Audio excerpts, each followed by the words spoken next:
আসসালামু আলাইকুম রহমতুল্লাহ বরকাত। সপ্তম শ্রেণী আমার ছোটো ছেলে ওর মাদ্রাসা এবং হাই মাদ্রাসার বইয়ের একটা পড়া কবিতা উত্তম অধম, মূল হচ্ছে আল্লামা শেখ সাদি রহমতুল্লাহ, অনুবাদ করেছেন সত্যেন্দ্রনাথ দত্ত।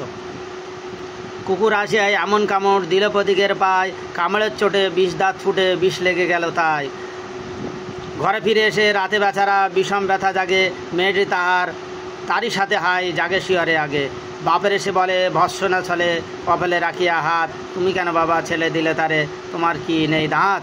কষ্টে হাসিয়া আর্ত কহিল, তুই রে হাসালি মোরে, দাঁত আছে বলে কুকুরের পায়ে দংশি কেমন করে। কুকুরের কাজ কুকুরে করেছে, কামড় দিয়েছে পায়, তাই বলে কুকুরের কামড়ানো কি রে মানুষের শোভা পায়। আল্লামা শেখ সাদি রহমতুল্লাহ কবিতা। এটা আপনার শিক্ষণীয় বিষয়। অবশ্যই আল কোরআনে আল্লাহ যারা মূর্খ তাদের সঙ্গে তর্ক করতেও নিষেধ করেছেন, মোনাজারা করতে নিষেধ করেছেন মূর্খদের সঙ্গে। ঠিক তদ্রূপ এরকম বেশ খুব সুন্দর প্রসঙ্গ। ধন্যবাদ।